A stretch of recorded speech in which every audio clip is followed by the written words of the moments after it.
And give me this right now.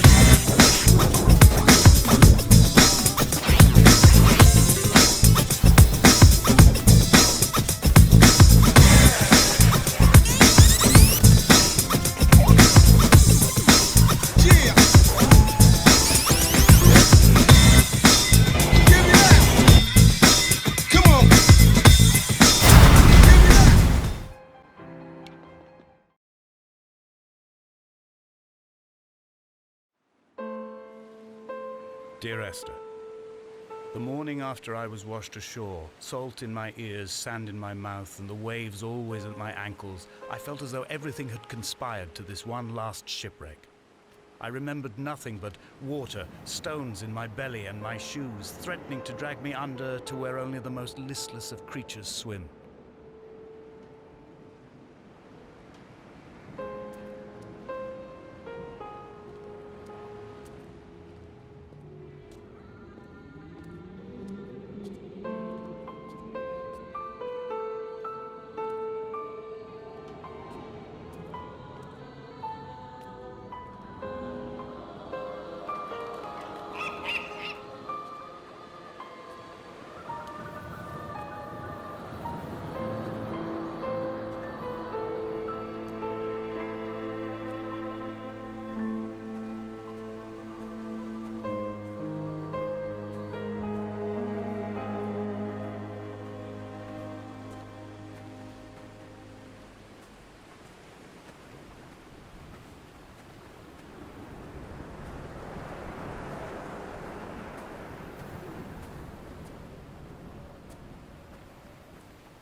Donnelly reported the legend of the hermit, a holy man who sought solitude in its most pure form. Allegedly, he rode here from the mainland in a boat without a bottom, so all the creatures of the sea could rise at night to converse with him. How disappointed he must have been with their chatter. Perhaps now, when all that haunts the ocean is the rubbish dumped from the tankers, he'd find more peace. They say he threw his arms wide in a valley on the south side, and the cliff opened up to provide him shelter. They say he died of fever 116 years later. The shepherds left gifts for him at the mouth of the cave, but Donnelly records they never claimed to have seen him. I have visited the cave and I have left my gifts, but like them, I appear to be an unworthy subject of his solitude.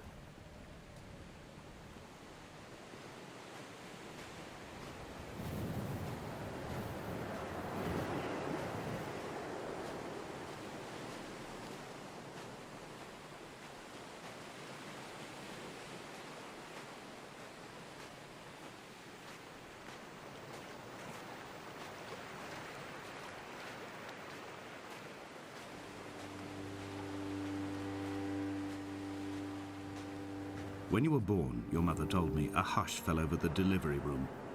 A great red birthmark covered the left side of your face. No one knew what to say, so you cried to fill the vacuum. I always admired you for that you cried to fill whatever vacuum you found. I began to manufacture vacuums just to enable you to deploy your talent. The birthmark faded by the time you were 6 and had gone completely by the time we met, but your fascination with the empty and its cure remained.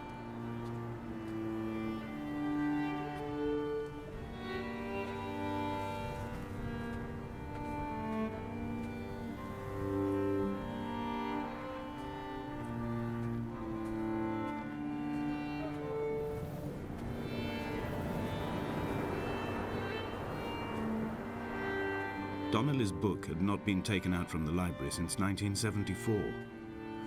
I decided it would never be missed as I slipped it under my coat and avoided the librarian's gaze on the way out. If the subject matter is obscure, the writer's literary style is even more so. It is not the text of a stable or trustworthy reporter.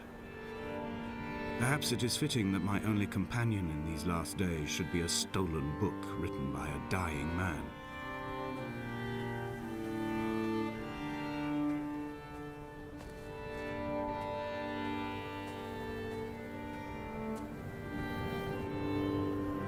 When someone had died or was dying, or was so ill they gave up what little hope they could sacrifice, They cut parallel lines into the cliff, exposing the white chalk beneath.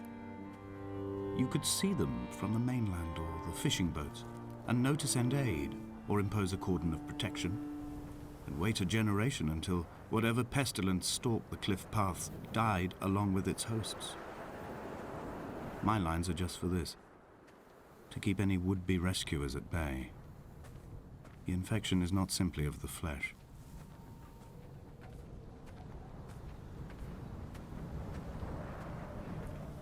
We are not like Lot's wife, you and I. We feel no particular need to turn back. There's nothing to be seen if we did. No tired old man parting the cliffs with his arms. No gifts or Bibles laid out on the sand for the taking. No tides turning or the shrieking gulls overhead. The bones of the hermit are no longer laid out for the taking. I have stolen them away to the guts of this island, where the passages all run to black, and where we can light each other's faces by their strange luminescence.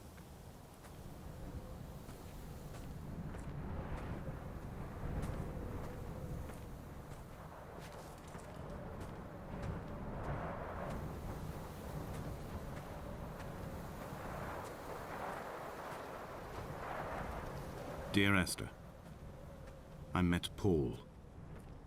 I made my own little pilgrimage. My Damascus, a small semi-detached on the outskirts of Wolverhampton. We drank coffee in his kitchen and tried to connect to one another. Although he knew I hadn't come in search of an apology, reason or retribution, he still spiraled in panic, thrown high and lucid by his own dented bonnet. Responsibility had made him old. Like us, he'd already passed beyond any conceivable boundary of life. I would leave you presents outside your retreat in this interim space between cliff and beach. I would leave you loaves and fishes, but the fish stocks have been depleted and I've run out of bread. I would row you back to your homeland in a bottomless boat, but I fear we would both be driven mad by the chatter of the sea creatures.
I dreamt I stood in the center of the sun, and the solar radiation cooked my heart from the inside.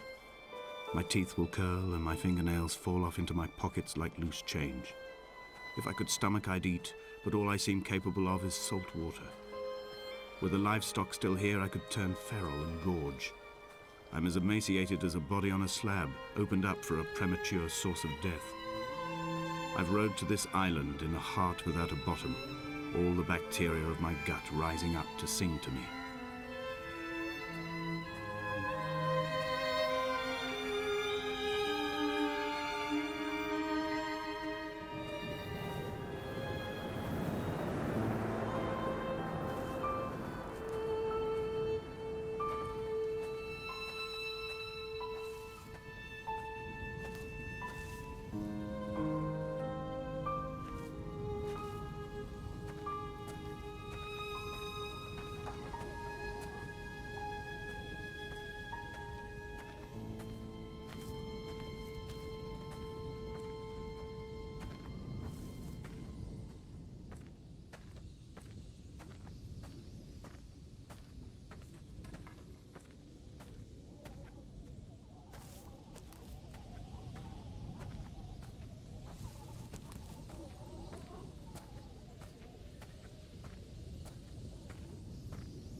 Dear Esther, I have now driven the stretch of the M5 between Exeter and Bristol over 21 times. But although I have all the reports and all the witnesses and have cross-referenced them within a millimetre using my Ordnance Survey maps, I simply cannot find the location. You'd think there would be marks to serve as some evidence. It's somewhere between the turn-off for Sanford and the welcome brake services. But although I can always see it in my rear-view mirror, I have as yet been unable to pull ashore.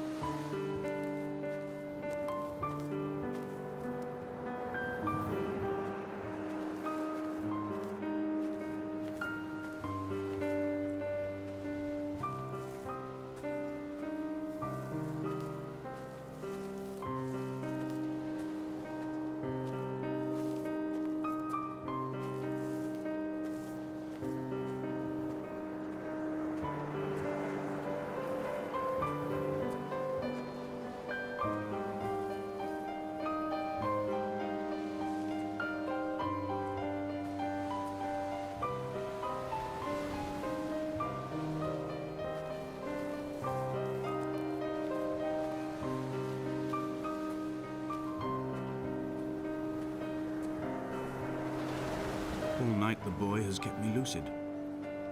I sat when I was at the very edge of despair, when I thought I would never unlock the secret of the island. I sat at the edge and I watched the idiot boy blink through the night. He's mute and he is retarded and he has no thought in his metal head but to blink each wave and each minute aside until the morning comes and renders him blind as well as deaf-mute. In many ways, we have much in common.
I had kidney stones and you visited me in the hospital. After the operation, when I was still half submerged in anesthetic, your outline and your speech both blurred. Now my stones have grown into an island and made their escape, and you have been rendered opaque by the car of a drunk.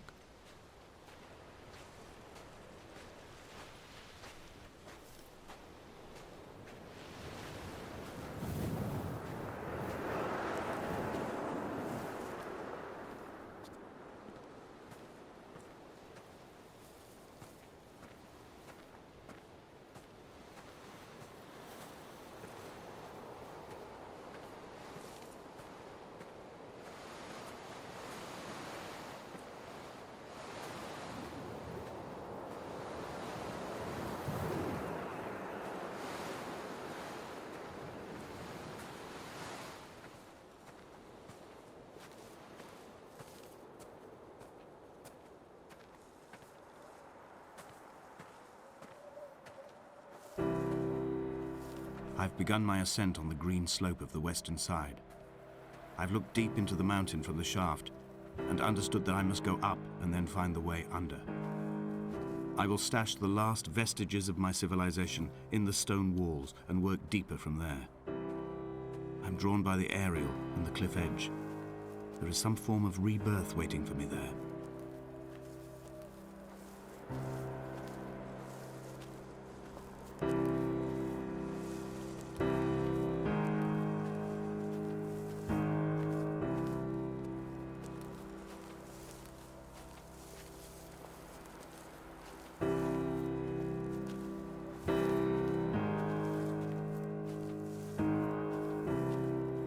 The bothy was constructed originally in the early 1700s. By then, shepherding had formalized into a career. The first habitual shepherd was a man called Jakobsen, from a lineage of migratory Scandinavians. He was not considered a man of breeding by the mainlanders. He came here every summer whilst building the bothy, hoping eventually that becoming a man of property would secure him a wife and a lineage. Donnelly records that it did not work. He caught some disease from his malcontented goats and died 2 years after completing it. There was no one to carve white lines into the cliff for him either.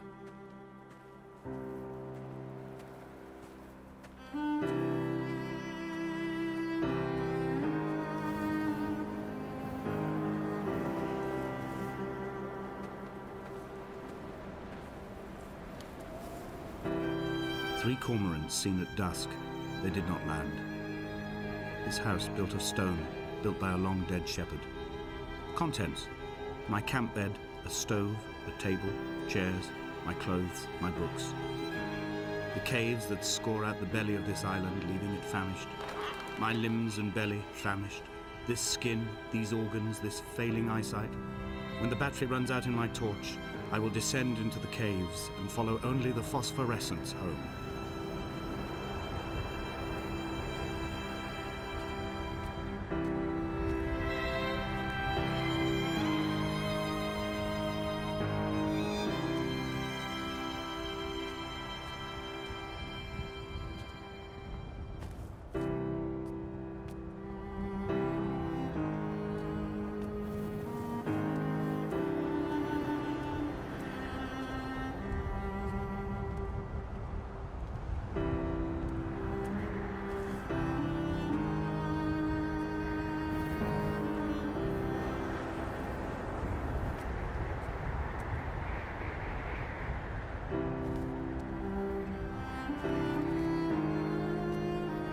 Jakobsen's ribcage, they told Donnelly, was deformed, the result of some birth defect or perhaps a traumatic injury as a child.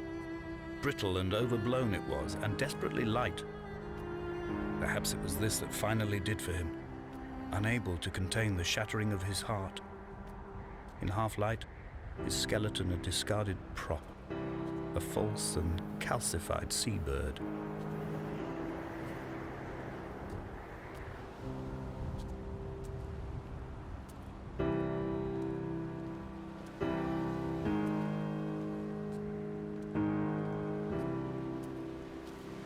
They found Jakobsen in early spring. The thaw had only just come. Even though he'd been dead nearly 7 months, his body had been frozen right down to the nerves and had not even begun to decompose. All around him, small flowers were reaching for the weak sun. The goats had adjusted happily to life without a shepherd and were grazing freely about the valley. Donnelly reports they hurled the body in fear and disgust down the shaft, but I cannot corroborate this story.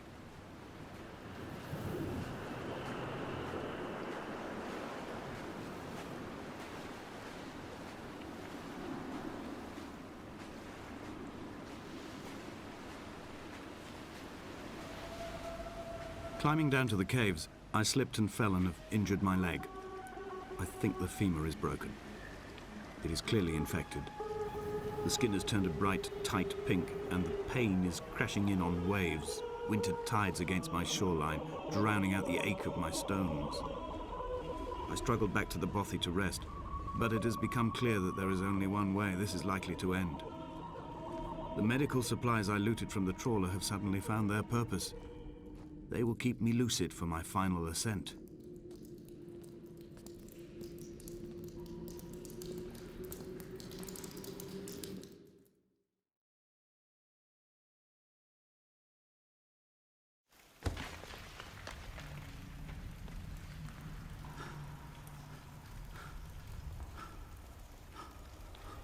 Donnelly's addiction is my one true constant. Even though I wake in false dawns and find the landscape changing, flowing in constantly through my tears, I know his reaching is always upon me.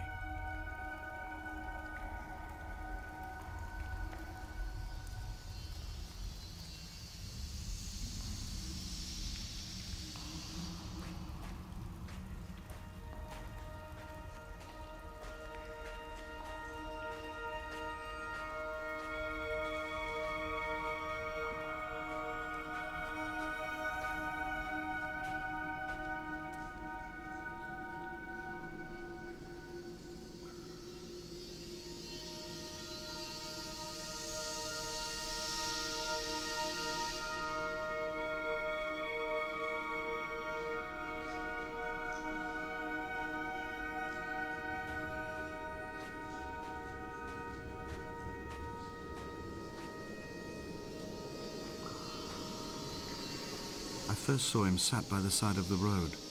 I was waiting for you to be cut out of the wreckage. The car looked like it had been dropped from a great height. The guts of the engine spilled over the tarmac, like water underground.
I am traveling through my own body, following the line of infection from the shattered femur towards the heart. I swallow fistfuls of painkillers to stay lucid. In my delirium, I see the twin lights of the moon and the Ariel shining to me through the rocks.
I will hold the hand you offered to me, from the summit down to this well, into the dark waters where the small flowers creep for the sun. Headlights are reflected in your retinas, moonlit in the shadow of the crematorium chimney.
The moon over the Sanford Junction, headlights in your retinas. Donnelly drove a grey hatchback without a bottom. All the creatures of the tarmac rose to sing to him. All manner of symbols crudely scrawled across the cliff face of my unrest. My life reduced to an electrical diagram. All my gulls have taken flight. They will no longer roost on these outcrops. The lure of the moon over the Sanford Junction is too strong.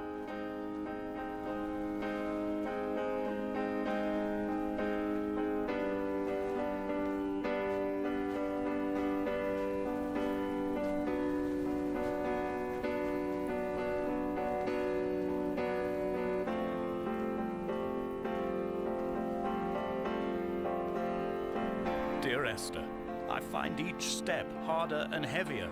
I drag Donnelly's corpse on my back across these rocks, and all I hear are his whispers of guilt, his reminders, his burnt letters, his neatly folded clothes. He tells me I was not drunk at all.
There were chemical diagrams on the mug he gave me coffee in, sticky at the handle where his hands shook.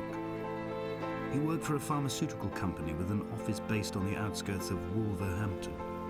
He'd been travelling back from a sales conference in Exeter, forming a strategic vision for the peddling of antacid yogurt to the European market.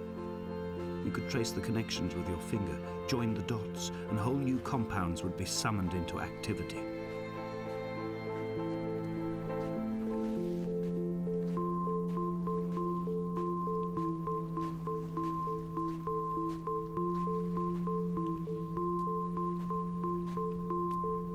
From here, I can see my armada. I collected all the letters I'd ever meant to send to you, if I'd have ever made it to the mainland, but had instead collected at the bottom of my rucksack, and I spread them out along the lost beach. Then I took each and every one, and I folded them into boats. I folded you into the creases, and then, as the sun was setting, I set the fleet to sail. Shattered into 21 pieces, I consigned you to the Atlantic, and I sat here until I'd watched all of you sink.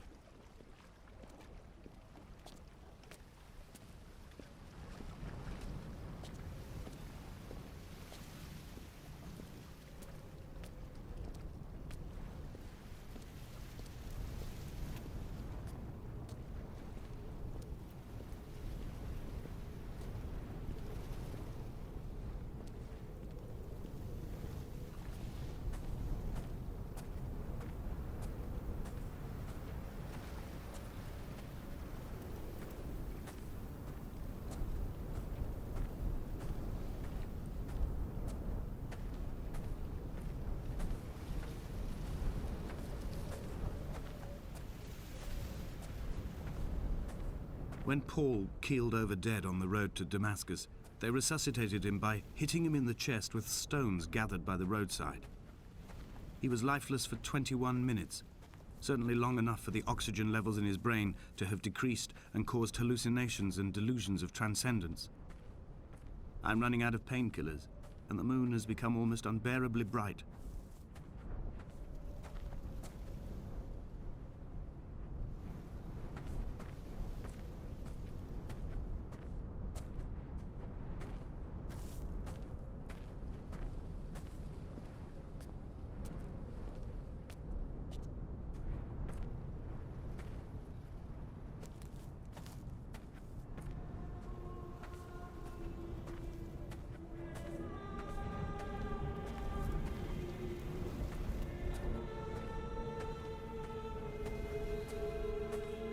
I've begun my voyage in a paper boat without a bottom. I will fly to the moon in it.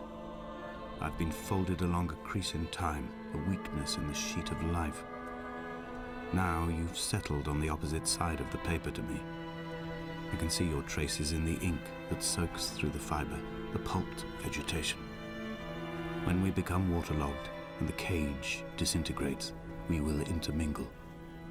When this paper aeroplane leaves the cliff edge and carves parallel vapor trails in the dark, we will come together.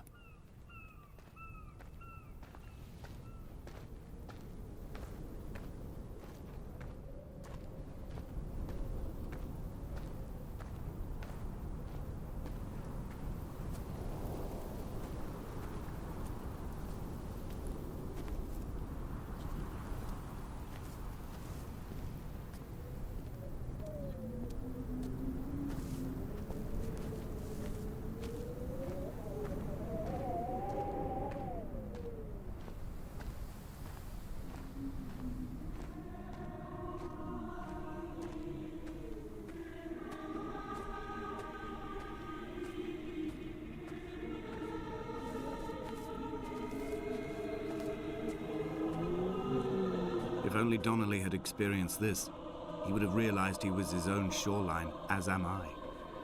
Just as I am becoming this island, so he became his syphilis, retreating into the burning synapses, the stones, the infection.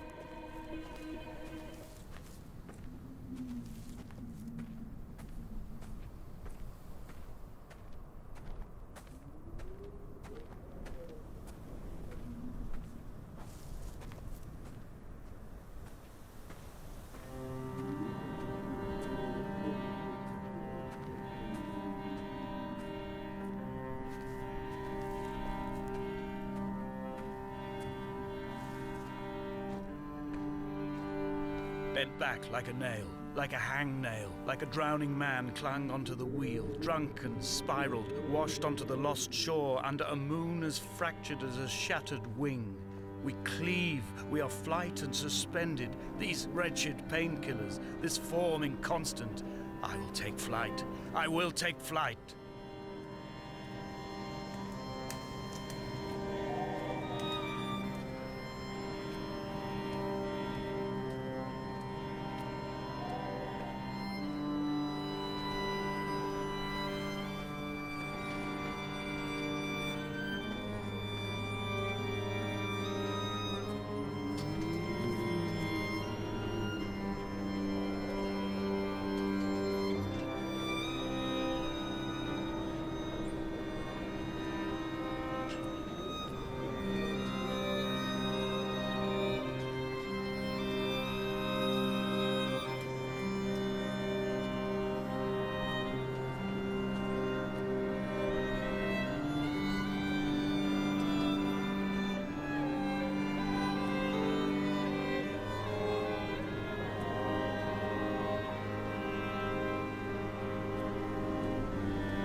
A gull perched on a spent bonnet, sideways, whilst the sirens fell through the middle distance and the metal moaned in grief about us.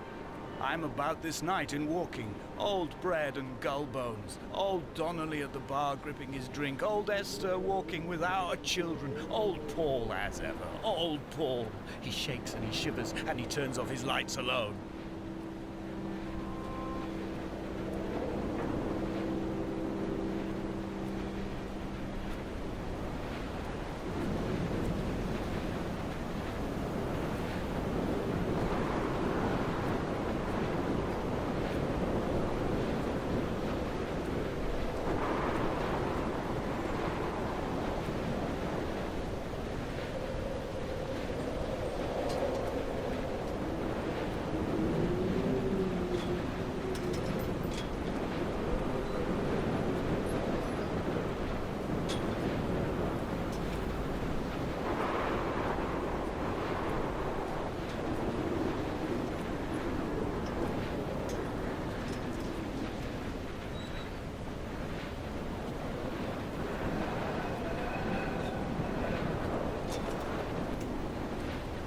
I am the Ariel. In my passing, I will send news to each and every star. Dear Esther, I have burned the cliffs of Damascus. I have drunk deep of it. My heart is my leg, and a black line etched on the paper all along this boat without a bottom. You are all the world like a nest to me. Eggs unbroken form like fossils, come together, send small black flowers to the air. From this infection, hope. From this island, flight. From this grief, love.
record, baby, and give me this right now.